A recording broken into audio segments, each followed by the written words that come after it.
I wanted to talk a little bit about a four-note chord technique. So four-note chord technique, playing four notes chords, so either dominant sevenths, diminished sevenths, or just tonic four-note where you double the octave. The dominant and diminished are in grade 5 in the NMC syllabus, and the four-note tonic broken start in grade 6.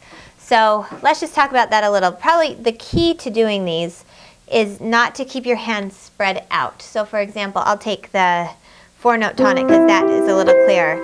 So even though we can play them blocked like this, when you're playing them broken, you always want to follow with your thumb where the chord is going. So for example, instead of keeping my hands stretched out like this and then making the next one, so I'm always feeling like this, it's going to keep you tight and kind of uneven. You want to follow where your chord is going. So you see my thumb, I'm kind of leading where this is, instead of keeping my thumb locked on the C. Can you see the difference in my hand? So here I'm following and here I'm locked. What this does, following, it loosens up your wrist. It also helps you focus. Think of, instead of the first note, this being a group, right? Think of it being grouped like the first note, and then these are grouped. So this makes this interval much smaller, right? It's a sixth instead of an octave. And then you focus on the next one.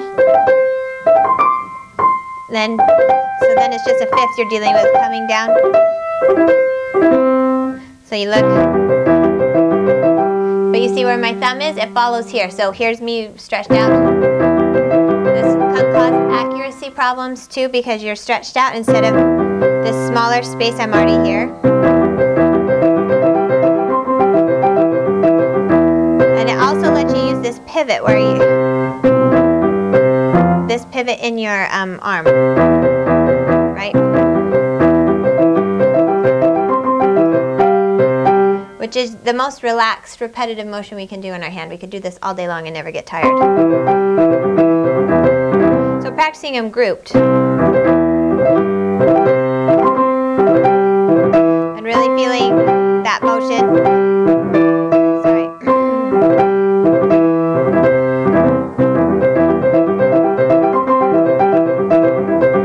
So my fingers feel very alive. But my wrist is always going somewhere. It's never staying blocked out. That's a very tight position. You do the same thing when you're doing dominant sevenths. The biggest problem I see with dominant sevenths and diminished sevenths, I don't see this as much in the four-note tonics because for some reason, maybe because you're repeating that top note, the hands want to spread out more. But the biggest problem I see in the four-note tonics is what I call in and out. So when you play a black note with a thumb, you'll want to immediately come back in. Go in and then coming back out, sorry.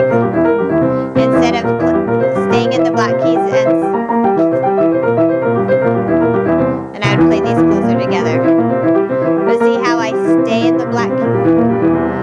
So if my thumb's going to be here on a black key, right? I'm going to stay in the black keys. I'm going to keep that position as if I were playing blocked. So one of the ways you can practice this is you play blocked. See your position. Just for position. But you can also think of grouping these like our four-note tonics.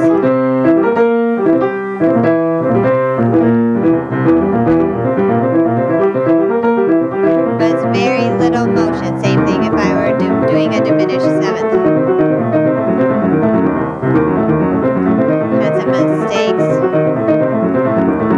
Usually I find when I make mistakes, it's just my fingers aren't alive enough and I just need to practice it more. So those are some tips for the four-note brokens, and I hope it's useful and will be useful to you in your practice.